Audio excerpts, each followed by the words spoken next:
세계 대도시에 가면 그 도시를 대표하는 이제 명소나 건물들이 있습니다. 서울에 가면 한때는 여의도에 63빌딩이 있죠. 항상 서울하면 63빌딩. 그런데 이제 역전이 되었어요. 최근에 잠실 롯데월드 타워가 거의 2배 가까이 되는 123층 높이로 서울 들어가면 공룡처럼, 바벨탑처럼, 그렇죠. 어디서든지 이렇게 보입니다. 자, 전에 63빌딩에 올라가서 서울시를 보아도 좋았는데, 몇 해 전에 이제 어느 교회 초청을 받아서 저희 부부가 이제 갔더니 여기로 이제 서비스를 해주더라고요. 그래서 123층 저는 생각도 못했는데 선물로 받았어요. 얼마나 좋은지. 참 세계 최첨단 이게 이제 그 롯데타워가 지금 세계 5위 해당되는 그 빌딩이라고 이렇게 하더라고요. 더 서울시가 이렇게 강북으로 강남으로 뚜렷하게 63빌딩은 또 위치가 또 저쪽 서쪽으로 가니까 여러 가지 잘 보이고 좋았습니다. 자, 예수님 당시에 예루살렘을 대표하는 것은 성전이었습니다. 오늘날은 성전터만 남아있고 대부분이 또 그 성전터 위에 뭐가 있어요? 지금 이슬람 모스크라고 이슬람 사원이 아주 거대하게 그리고 이제 그 꼭대기에는 또 이제 이게 황금으로 이렇게 그 지붕 끝에 달아놓아서 황금 사원이 위치해 있습니다만 주님 공생의 당시에는 성전이 그대로 있었어요. 당시 성전은 헤롯 대왕은 유대인이 아니고 에돔 사람이에요. 에돔 사람인데 로마가 이제 세계를 통치하면서 이 헤롯 대왕의 아버지부터 아주 정치에 능한 사람.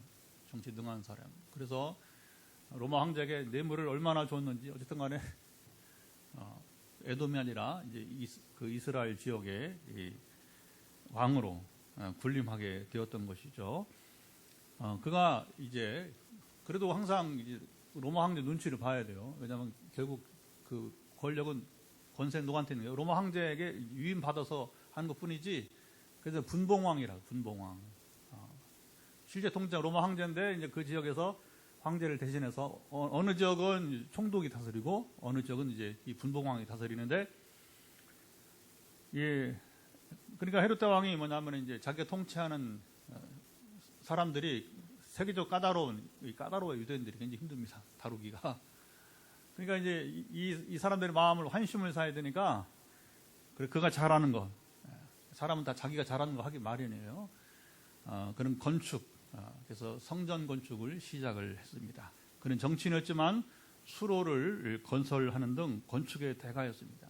지금도 저 가이사랴 바닷가로부터 해서 그러니까 이제 이쪽은 또 물이 없으니까 갈릴리 쪽에서 물을 끌어들여서 뭐냐면 이제 자기 그 별장이 있는 궁전이 있는 이제 가이사랴 바닷가까지 이렇게 이제 그 수로를 굉장합니다. 그게 지금 언제 때 얘기인데 지금 2000년 전 얘기인데 지금이야 수로 많죠.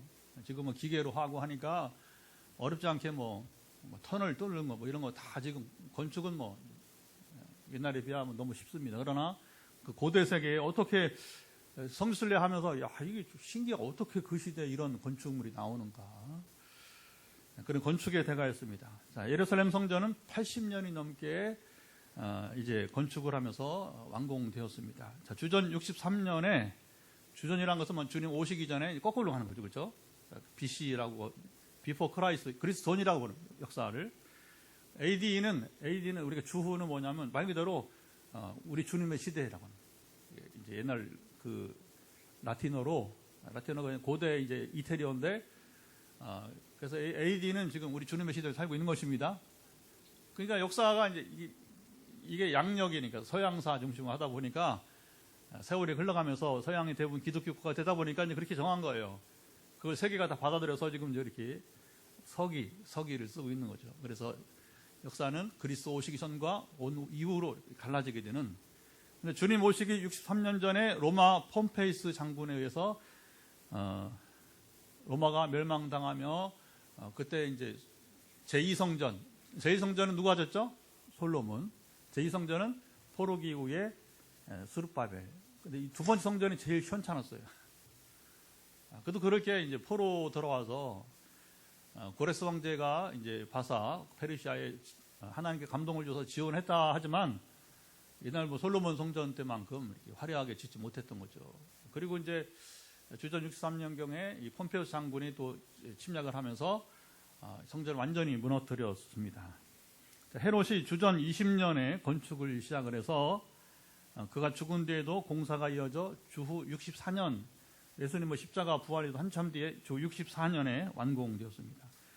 얼마나 헤롯이 성전을 크게 짓냐면 옛날 예루살렘 그 시가지의 면적의 6분의 1.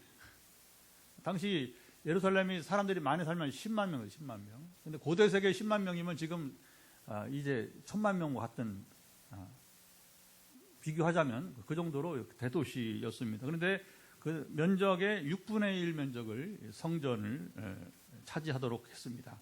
동서남북이 한번 들어보세요. 동서남북의 동쪽 이 면적이 469m, 서편이 485m, 그리고 남쪽이 이제 289m, 북쪽이 314m 장방형으로 이루어졌습니다. 성전 내부는 흰 대리석으로 지붕은 황금색으로 입혀져 있어서 그야말로 헤롯 성전은 순백, 그렇죠, 흰색, 순백의 컬러와 그리고 황금색의 이 눈부신 이 조화를 이루는 아름다움의 건축물로서는 정말 세계 최고의 건축가입니다. 이 헤롯이 최고의 극치를 이룬 아름다움을 이루었습니다. 거기다가 저녁에 석양이 비칠 때면 성전은 하나의 여러분 예술품으로, 아주 거대한 예술품으로 이제 사람들의 눈과 마음을 사로잡았습니다.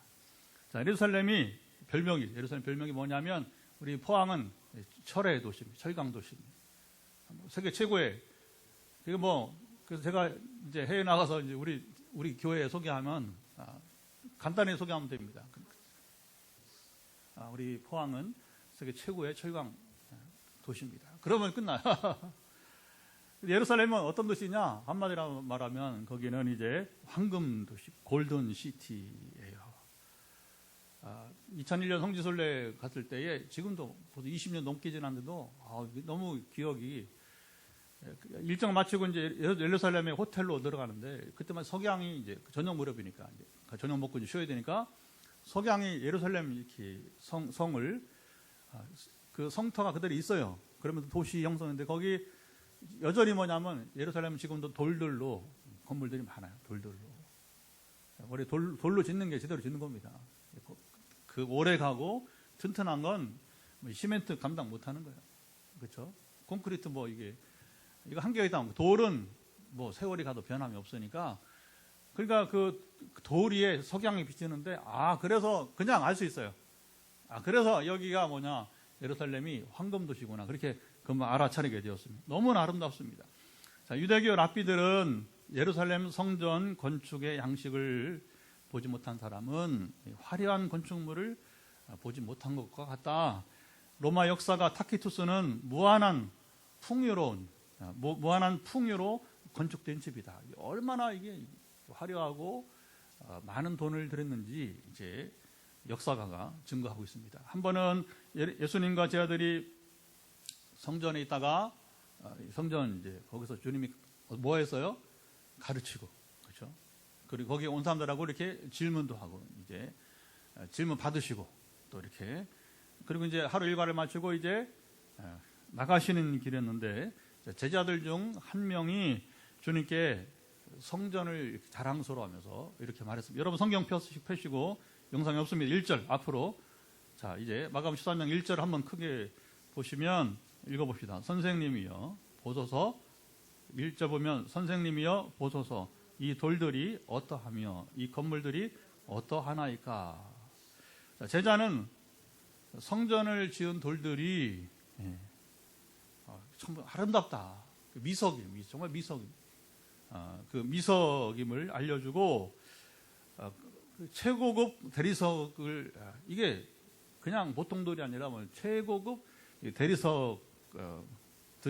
이어서 이 제자는 건물의 위용이 대단함을 이제 말했습니다. 사실은 뭐 말하지 않아도 알지만 이날은 또 특별히 어떻게 더 아름다웠는지 한 제자가 그렇게 말했습니다. 자, 당시 건축에 사용된 주춧돌 하나의 길이가 12m, 길이가 12m, 폭이 4m, 높이가 6m, 무게가 무려 400톤에 이르렀다고 합니다.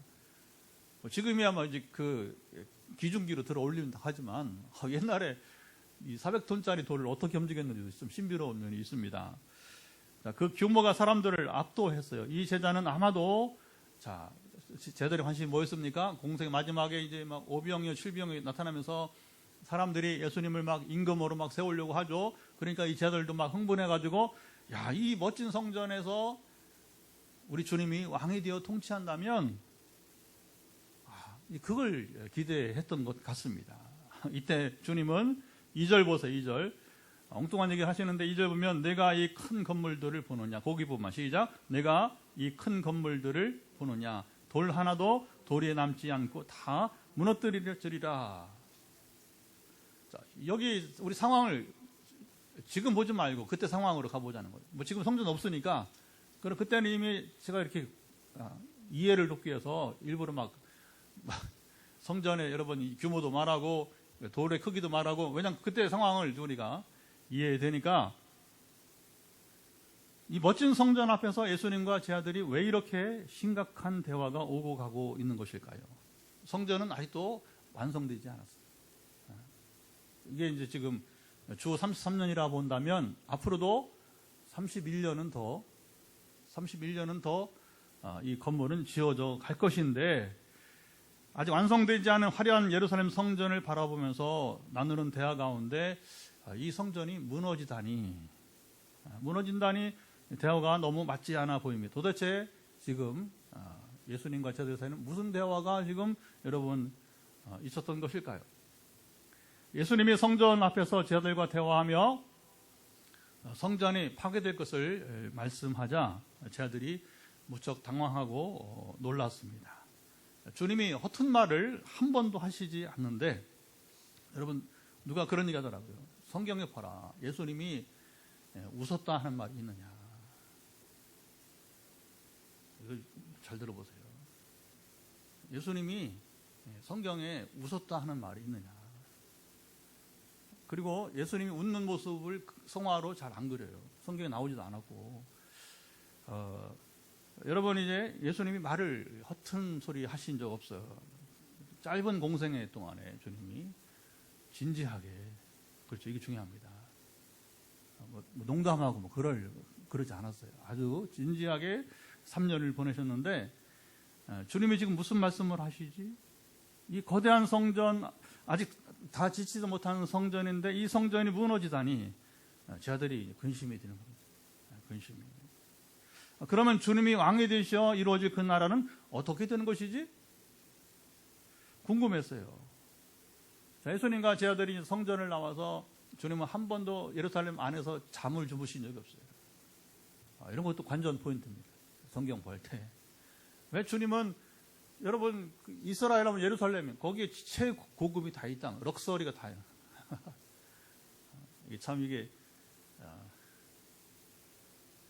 그래서 주님은 그걸 다 외면하시고 예루살렘 밖으로 동쪽에 있는 그 시내가 있어요. 계곡이죠, 계곡. 그 시내가 기드론 시내인데 지금이야 다리가 있으니까 뭐 쑥 차가 가면 그 예루살렘에서 유명 베다니 마을 5분도 안 걸려요. 그냥 쑥 성 밖에 나오면 차로 가면 전에는 걸어서 이제 개천을 건너서 바로 보면 감남산의 동쪽에 이제 그리고 마주 있는 거예요. 오른편은 감남산, 왼쪽은 이제 예루살렘 성이. 그래서 성이 이렇게 높이 있단 말이에요. 높이. 그래서 감남산에 이렇게 올라가면 예루살렘이 너무 잘 보여요. 너무 잘 보여요. 주님은 이제 거기서 감남산에서 기도하시다가 결국 이제 주로 나사로 집에 가서 베다니 마을에 가서 숙박을 하신 것으로 우리가 알고 있습니다. 자, 그들이 모두 성전을 지금 감람산에서 마주보고 있습니다. 자, 이곳에 바라보는 예루살렘과 성전이 대단히 아름답습니다. 여러분, 서울은 아까 뭐 이제 롯데타워 얘기했지만 사실은 남산타워에서 보는 게 더 잘 보여요. 남산타워에서. 이 남산은 서울 복판에 강북이고, 그래서 거기서 이제 또 그 남산타워에 돌아가 이렇게 회전을 해요. 그래서 가만히 앉아 있어도 이 서울 시내가 잘 보입니다. 포항은 어디서 포항 제일 잘 보이는지 아세요? 포스코 안에 들어가면 포스코 타워가 있어요. 그 형산강변에 타워가 있죠, 그렇죠? 거기는 직원들과 같이 들어갈 수 있어요. 전에 있던 교회에서 목회할 때 손님 오면 거기 장로님이 항상 아무나 못 올라가니까 그래도 이제 이렇게 대접할 때 어렵게 포항에 오신 분들 이렇게 저랑 같이 이제 직접 이제 직원이 같이 동행을 해야 됩니다. 와, 진짜 이 포스코 타워 올라가니까 여기도 이제 어쨌든 간에 이제 강 2편, 저편 양쪽에 너무 잘 보여요. 너무 잘 보이는 겁니다. 자, 이때 베드로와 야고보와 요한과 안드레가 여기 네 제자가 예수님께 조용히 물었습니다. 왜냐하면 너무 심각하니까. 성전이 성전 아직 지지도 않았는데 주님은 갑자기 뭐 이 성전이 이제 그것도 돌 위에 돌도 하나도 남지 않고 완전 파괴가 된다고 하니까 이 두려움 속에서 조용히 물었습니다. 4절 성경 보세요. 성경 4절 보시면 어느 때 시작 어느 때에 이런 일이 있겠사오며 이 모든 일이 이루어지려 할 때 무슨 징조가 있겠습니까? 자, 이렇게 해서 주님의 제자들에게 자연스럽게 무슨 얘기하는 거예요? 종말 이야기를 하기 시작했습니다. 그래서 마가복음 13장을 우리가 뭐라고 부르냐면 예수님의 종말론 강화, 요즘 말 종말론 특강이라고 볼 수 있어요. 이게 한 장 전체가 예수님이 종말에 대한 이 특강을 그야말로 이제 요약적으로 말씀하시게 되었습니다. 주님은 종말에 미혹하는 자들이 있을 것이고, 사단이 제일 좋아하는 게 미혹하는 거예요. 미혹하는 거. 전쟁, 기근, 신앙 박해가 이어지고 거짓 그리스도 그리고 거짓 선지자들이 등장하고, 그러니까 요즘 말은 이단 사이비가 등장하고 또 뭐 시한부 종말론자들도 들어와, 그렇죠? 또 예루살렘 멸망까지 주님이 예언이죠. 아직은 예루살렘 멸망이 지금 앞으로도 37년 후에 주 70년 일어나니까 예언해 주셨습니다. 예수님의 종말론 강화는 여기서 그치지 않고 그때에 그 해가 어두워지며 달이 빛을 내지 않을 것이다. 별들이 하늘에서 떨어지고 하늘에 있는 권능이 뭐냐, 천체, 우리가 말해 우주죠, 우주. 이 천체들이 흔들릴 것이다. 여러분, 지상의 지진은 아무것도 아니에요. 지구의 지진은 아주, 근데 이게 얼마나 종말이 되면 뭐냐면 이 천체가 흔들린다니까 정말 크고 두려운 날이, 성경에 말하는 크고 두려운 날이 이르게 될 것입니다. 그때에 인자는 예수님이 자기 자신을 말하는 사람의 아들이란 말이에요. 인자는 예수님이 다른 사람의 말을 쓸 수가 없어요. 메시아의 칭호이기 때문에. 그래서 인자, 예수님이 구름을 타고 큰 권능과 영광으로 오는 것을 사람들이 볼 것이다. 주님이 재림하실 것까지 말씀하셨어요. 제자들은 성전에 대한 이야기도 지금 이해가 되지 않아 혼란스러운데, 주님은 여기에 더 나가서 종말론, 우주 종말까지 이어가셨습니다. 예수님의 종말론 강화는 언제 이 일들이 일어날 것인지도 말씀하셨어요. 하나는 말씀하셨고, 언제 또 하나는 아무도 모르고 아버지만 아신다고 가르쳤습니다. 하나는 예루살렘 멸망이었습니다. 30절 한번 읽어볼까요? 한번 띄워줘 보세요. 30절 보면, 자, 주님이 뭐라고? 내가 진실로 너에게 말하노니 이 세대가 지나가기 전에 이 일이 다 일어나리라. 자, 다 일어난다는 것은 앞서 말씀하신 종말의 징조들. 또 나가서 이제 우리가 이 문맥을 보면 무슨 얘기냐면 예루살렘 멸망을 의미해요. 사도들이 이제 말하자면 이제 그 세대가 지나가기 전에, 요한도 이제 주 90년대까지 살았잖아요. 물론 순교당한 베드로나 이제 바울은 60년대에 죽었지만, 그래서 정상적인 수명을 산 사람들은 되게 이제 주 70년에 예루살렘 멸망했으니까 이게 주님은 딱 보신 거죠. 너희 세대가 지나가기 전에 반드시 이것이 이루어질 것이다. 주 70년 로마에 다시 이번엔 디도 장군에 의해서 예루살렘 멸망되고 또 다시 성전은 이제 앞에는 폼페이우스 수르바벨 성전을 무너뜨리고 다시 그러니까 얼마나 불행한 일이에요. 불행한 일. 다시 또 이제 주 70년 디도 장군에 의해서 예루살렘 멸망되고 성전이 처참하게 무너졌습니다. 예수님의 말씀이 그대로 이루어졌어요. 돌 위에 돌 하나도 남지 않았습니다. 주님 말씀은 이루어지지 않은 것이 없습니다. 31절 또 읽어봐요. 31절 보면 주님이 종말을 말하면서 이 말씀, 이게 중요해요. 종말을 말하면서 이 말씀, 천지는 없어지겠으나, 시작, 천지는 없어지겠으나 내 말은 없어지지 아니하리라. 주님은 이 말씀을 하시면서 우주 종말의 때는 아무도 모른다. 앞서서 이제 예루살렘 멸망은 이제 너희 세대에 이루어진다 하지만 그러나 우주적 종말은 아무도 모른다.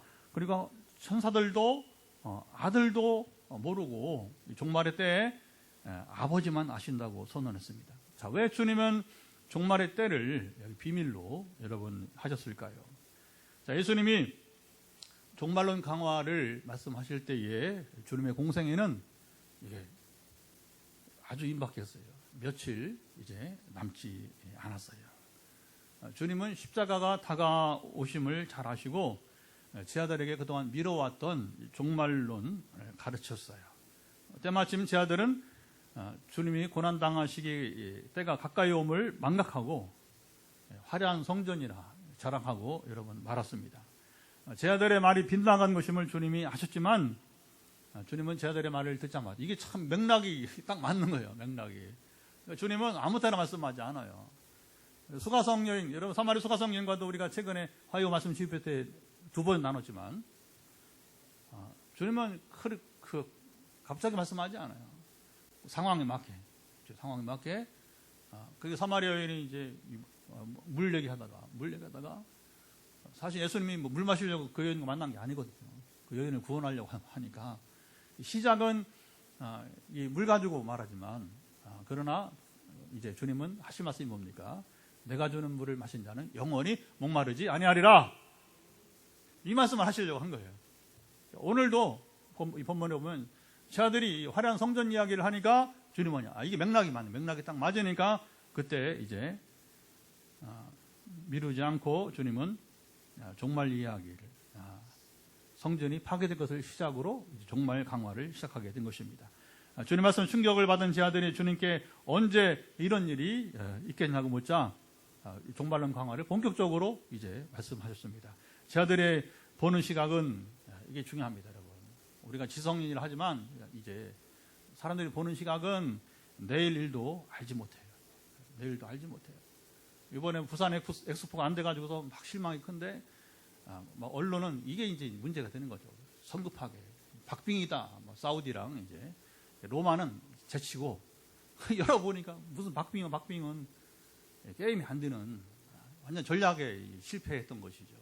그러니까 이제 참 이게 눈 가리고 아웅하는 건지 언론이. 근데 이제 중요한 건 뭐냐면 내일 모른다는 거죠. 간에 뚜껑을 열기 전 모른다는 거예요. 근데 예수님은 모든 일이 언제 어떻게 이루어질지를 정확히 아시는 분입니다. 그러니까 여러분 우리는 주님을 의지할 만한 분이십니다. 주님 믿을 만한 분이십니다. 주님 무지한 자들을 미련하다고 책망하지. 여기 보세요. 주님은 이런 우리가 봤을 때는 참 얼마나 미련합니다. 제 아들이. 근데 주님은 제 아들이 미련하다고 책망하지 않으셨어요. 주님은 그들의 연약함을 아시고 이미 그들이 그렇게 무지하고 연약한 존재를 아시고 제자들로 부르셨습니다.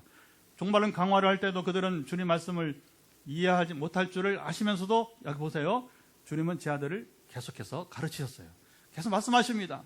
주님의 이 모습을 보면 우리가 이 교육을 꾸준히 하는 것이 얼마나 중요한가를 여러분 발견합니다. 주님은 지금 제 아들이 무슨 말인지 모르지만 십자가와 부활, 승천 후에 성령이 임하시면 그들이 다 알게 될 것을 내다보신 것입니다. 여러분 이것이 교육입니다. 지금 깨닫지 못해도 한번 들은 것은 여러분 이제 애들 우습게 여기면 안 돼요. 아이들. 그래서 이제 저도 이제 때로 애들 앞에 막 설교도 해보고 그러는데 안 듣는 것 같죠? 안 그래요. 다 기억합니다. 그게 뭐 어떤 의미인지는 모를지 모르지만 그 내용을 무슨 말을 내가 했는지를 애들이 다 귀에 남아있다는 거예요. 귀에 남아있으면 뭡니까? 어느 순간 깨닫는 날이 이렇게 될 것입니다. 그런데 귀에 담아두지 않으면 모르는 거예요. 여러분, 지식 정보라는 게 그런 겁니다. 한 번 들어봤으면 그 다음에 상황이 됐을 때는 이거 금방 깨닫게 되는데 이게 뭐냐? 사전 지식이 없어. 사전 정보 지식이 없다. 그러면 영원히 모르는 거예요. 영원히 모르는 것입니다. 제자들은 시간이 지나서 알 수 있는 진리였고 예수님은 이게 중요해요. 제자들은 시간이 좀 지나야 알 수 있는 거예요. 예수님은 하나님의 아들이시기에 언제나 아시는 분이셨습니다. 주님이 종말론 강화에서 말씀하신 종말의 징조들은 정확합니다. 예나 지금이나 반복해서 일어나는 현상들이에요. 영적 미혹부터 그렇죠. 전쟁, 지금도 전쟁이 아까 우리 자매 기도했지만 얼마나 문제입니까? 기근, 박해, 아프리카 기근은 지금도 끊이지 않고 박해, 신앙 박해 소식, 거짓 그리스도 출현. 얼마 전 대구에서 여러분 이만희가 헬기를 타고서 이렇게 쭉 한 바퀴 돌고 사라졌어요. 10만 명 모아놓게 10만 명 모여놓고 진짜 자기는 헬기 타고서 마치 지가 제리뉴스처럼 이제 그러면 그냥 날라와야지, 그렇지? 예수님처럼 구름 타고 와야 되는데 구름 못 타고 헬기를 타고 이렇게 한 바퀴 돌고 나갔다 그래요. 참 그거 보면 이 사람이 미혹에 빠지면 저렇게 우리는 막 웃잖아요, 그렇죠? 뭐 하는 짓들인가 저거. 그러나 그 당사자들은 모르는 거예요. 막 추앙하고 우리는 10만 명이나 모였다가 또 떠들어대고 사진 찍고 이제 막 영상 만들고 하는 것이죠. 그러니까 미혹의 영이죠. 14절로 18절은 주님이 이 세대가 가기 전에 일어날 일, 특별히 예루살렘 멸망의 비참함을 그대로 예언해 주셨습니다. 이때 주님 이 얘기를 왜 했냐? 너희 생명을 보존하라고 하는 겁니다. 내가 살아야 돼요. 물론 자식도 중요하고 부모도 중요하지만 그럴 여유가 없다는 거예요. 이걸 뭐 이제 세세 콜콜 말할 필요가 없습니다. 뭐냐? 일단은 숨어라는 거죠. 여러분 어떤 하나님의 징계라 하나님 저주가 임할 때 할지라도 하나님은 우리가 헛되이 죽지 않기를 원하십니다. 아멘. 지난주 이제 자승 스님이 이제 뭐 시키면 자살이지 뭐 뉴스가 지금 크게 나오고 그러는데 조계종에서는 뭐라고 하냐면 이게 이제 자기 몸을 들여서 등신불처럼 이렇게 거룩한 선택처럼 얘기를 하는데 오늘 신문에 보니까 어느 기자가 적나라하게 썼더라고요. 적나라하게. 그걸 자랑할 것이냐. 자승 한 행동에 대해서 자승이 어떻게 살았는데 여러분 불교의 조계종의 총무원장은 1년에 1,000억 원을 자기 마음대로 돈을 주무를 수 있어. 감사 필요 없어요. 1,000억 원을 혼자 여러분 그 세계가 얼마나 더러운지 몰라요. 그 기자가 그걸 자기가 다 쓸 수 있다. 그러나 뭐 이미 뉴스에 많이 나왔고 또 여성 추문 이게 얼마나 그러니까 이게 진정한 희생이냐. 이거 오랜만에 아주 제대로 된 기자 글을 봤어요. 저 보면서 이 종교인들의 이 모습이 얼마나 부끄러운가 하는 거죠. 진짜 소신 공양하려면 그 기자 말이 뭐냐면 정당성이 있어야 되는 거죠. 정당성이. 자기가 정말 의로운 의인인데 정말 부처에게 자기를 그리고 부처의 가르침에 그런 가르침이 없답니다. 일단은 여러분 뉴스를 본다고 해서 그냥 들으면 안 돼요. 이걸 제대로 우리가 해석을 하고 받아들여야 됩니다. 이 종교의 허구성이 얼마나 많은지 모르는 거예요. 그리고 뭐라고 하면 진짜 죽으려면 왜 절간을 태우고 죽느냐는 거예요. 그 절 지으려면 누가 어디서 돈이 나오는 겁니까? 가난한 불교도들의 헌금으로 우리 똑같은 거 아니겠어요? 우리 건축하려면 이 돈이 어디서 나와요? 그렇죠? 왜 절간을 태우면 죽는다는 거예요? 그러니까 이 젊은 기자가 봤더니 기가 막히다. 뭐 좀 아는 사람 같더라고요. 보니까요. 그럼 차라리 휘발유 뿌리고 일반 가끔 이제 이렇게 분신한처럼처럼 그냥 돈 들이지 말고 거기 뿌렸던 휘발유 자기 몸에 뿌리고 죽으면 될 걸. 그게 이게 안 맞다는 거지 이게.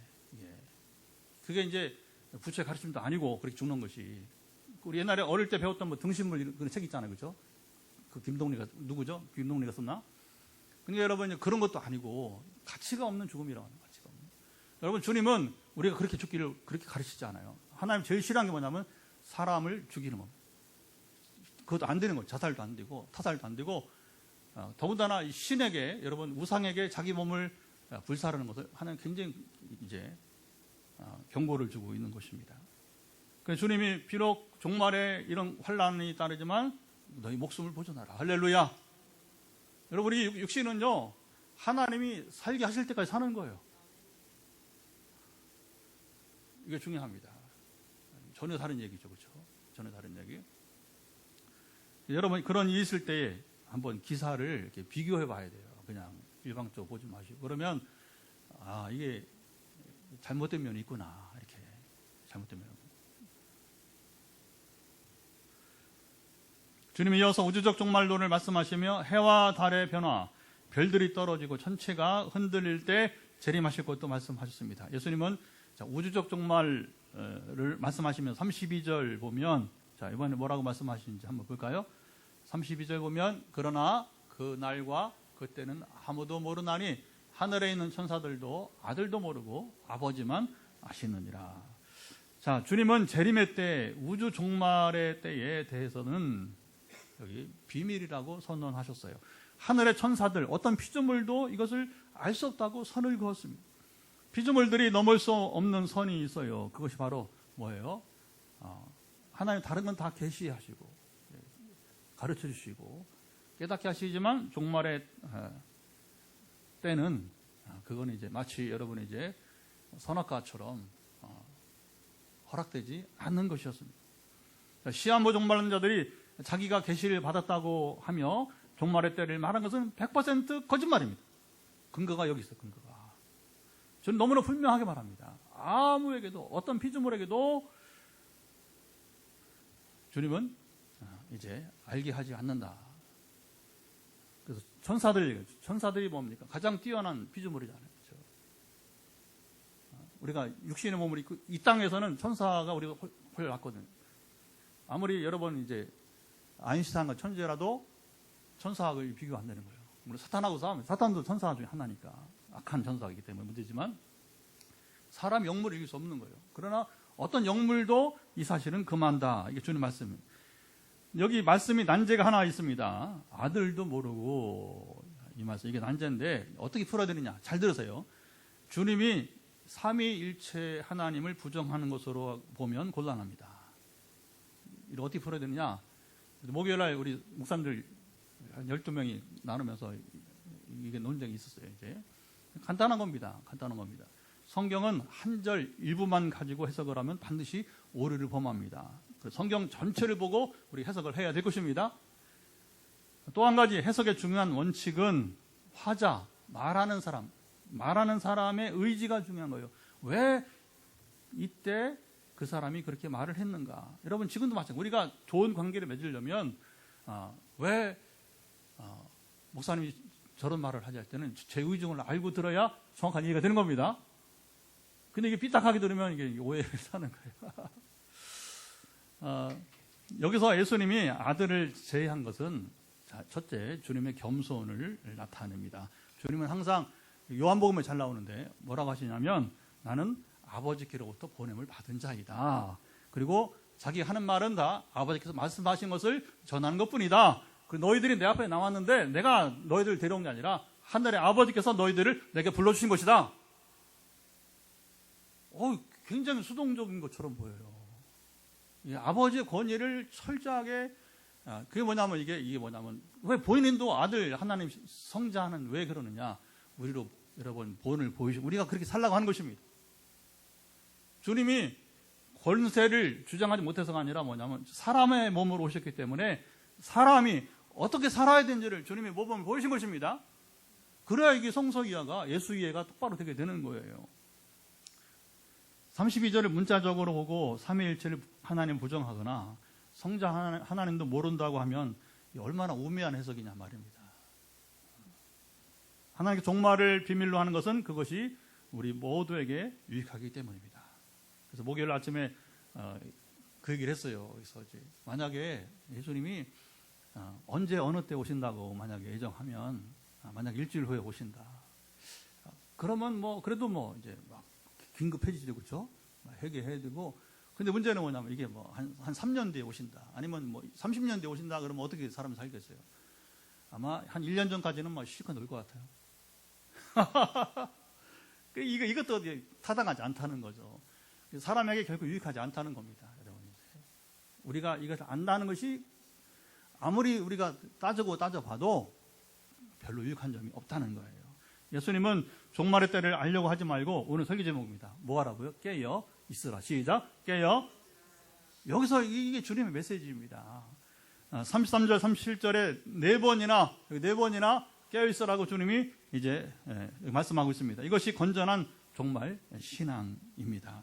종말의 때를 여러분 시한부 종말론자들이 주기적으로 하나 주장한 것처럼 자기들에게 계시를 주었다면 이것은 마치 어느 목사님이 참 이런 해석 참 좋은 것, 기발한 해석 같아요. 뭐냐면 시험지를 유출한 학생과 같다는 거예요. 아니 이걸 알려면 다 알게 하시지 왜 자기들에게만 알려줘? 그러니까 이 표현이 딱 맞는 거예요. 그러면 그 시험 보기 전에 시험지 유출한 학생은 부정행위죠, 그렇죠? 이건 뭐 큰 사건입니다, 그렇죠? 하나님은 이렇게 일하시지 않아요. 하나님은 언제나 공의롭고 정의로우신 분이십니다. 모든 사람에게 공평하신 하나님이십니다. 주님은 호련히, 여기 보세요. 갑자기 아무도 예상하지 못한 때에 오실 것입니다. 36절.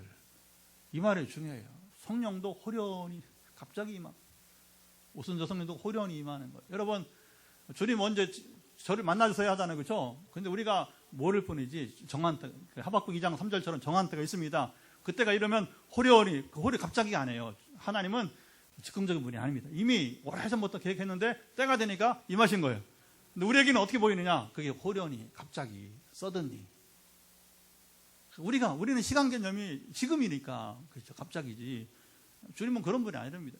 이미 역사를 영원부터 영원까지 한 손뼉 만에, 주님만에. 그렇죠. 주님은 이것도 제가 이해한 차원으로 말씀드린 것 뿐이에요. 하나님이 이미 다 알고 계획하시기 때문에 또 완전한 계획으로요. 우리는 유한하단 말이에요. 내일지를 모르고. 그 때가 오니까, 이제 응답이 때구나. 그렇게 여기는 것이지. 그렇죠? 우리가 언제든지 항상 주님이 오실 것을 고대하고 하루하루 사는 것이 가장 경건하고 건강하게 사는 비결입니다. 예수님은 다시 오실 것입니다.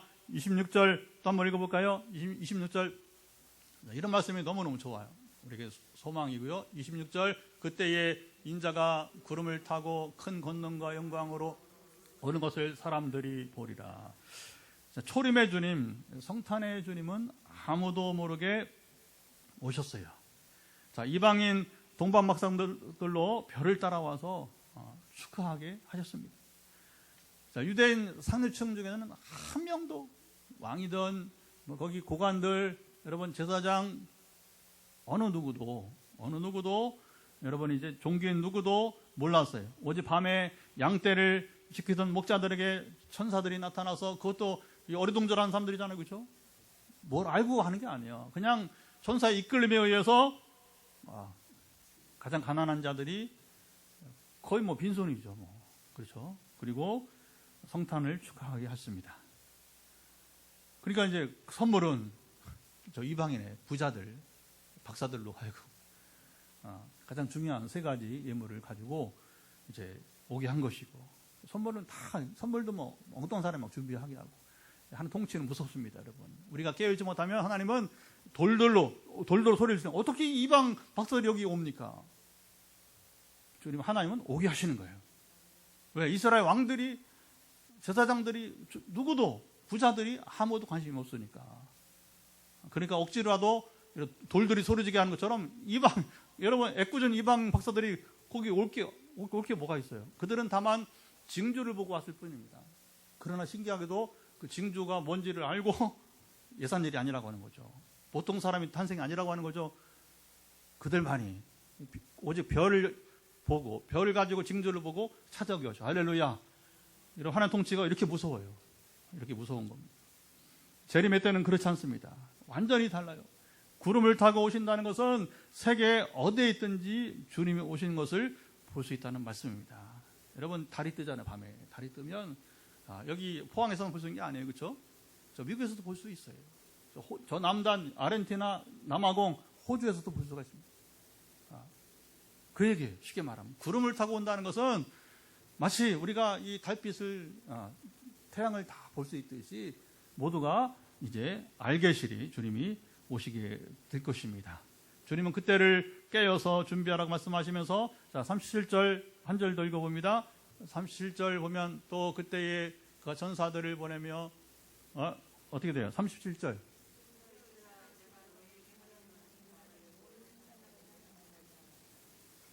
다시 한번 시작. 깨어있어라. 내가 너에게 하는 이 말은 모든 사람에게 하는 말이니라 하시니라.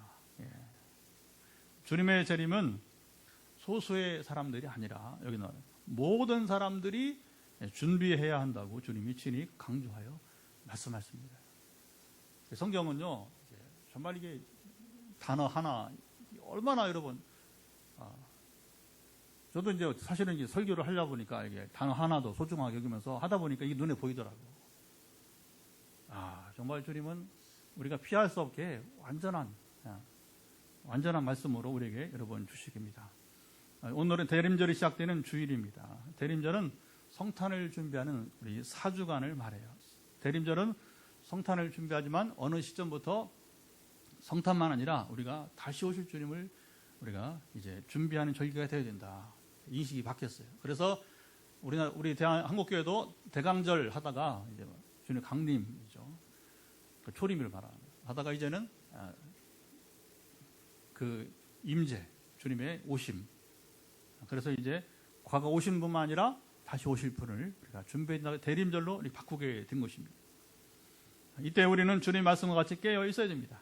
교회력에서는 이 대림절 의미가 우리 봄에 맞이하는 사순절과 같이 우리가 세상살이를 구별하면서 보내는 훈련을 하는 겁니다. 여러분 교회력 얘기를 최근에 어떻게 하다 보니 좀 하는데 교회력은 여러분 이제 신앙 교육. 왜 교회력이 필요한가? 우리가 그때를 기억해서 신앙 교육을 하게 되는 것입니다. 소중한 신앙 교육 기간이에요. 재림의 때는 누구도 알 수 없고 우리는 어떻게 사는 것이 여러분 깨어 있는 것일까요? 19세기 스코틀랜드 활동했던 호라티우스 보나르. 처음에 이름이 이제 남미 사람 같은 남미 사람이었더니 어제 제대로 확인했어요. 이 설교로 정보를 제대로 정해야 되니까 실수하면 안 되니까 호라티우스 보나르를 찾아보니까 19세기의 중반에 스코틀랜드 영국 북쪽이죠. 활동했던 귀한 신앙인이었는데 종말을 사는 지혜를 잘 전해줬습니다. 그것은 뭐냐면 그 아침에 일어나면서 커튼을 이렇게 열면서 주님 오늘 오시겠습니까? 그게 뭐예요? 오늘 주님 오신다고 여기고서 하루 일과를 시작하는 거예요. 그리고 하루를 경건하게 살면서 하루를 마무리하고 주님 오시지 않았네. 그러니까 다시 이제 씻고 침대에 눕기 전에 커튼을 닫으면서 다시 주님 이 밤에 오시겠습니까? 평안하게 잠을 잤다고 해요. 여러분 이것이 깨어 있는 것입니다. 자보세요. 하루에 한 번이에요. 두 번. 하루를 시작하면서 하루를 마무리하면서 아침에 일어나서 낮에도 깨어있고 하루 일과를 마치고 이게 중요합니다. 남자들 특별히 밤에도 타락하지 않고 깨어 사는 것입니다. 이 시간 우리 다 같이 일어나서 찬양하면서 하루하루 깨어있도록 우리가 주님의 도우심을 구하겠습니다. 왕이신 하나 우리 찬양 마지막 곡 다시 한번 불러보겠습니다.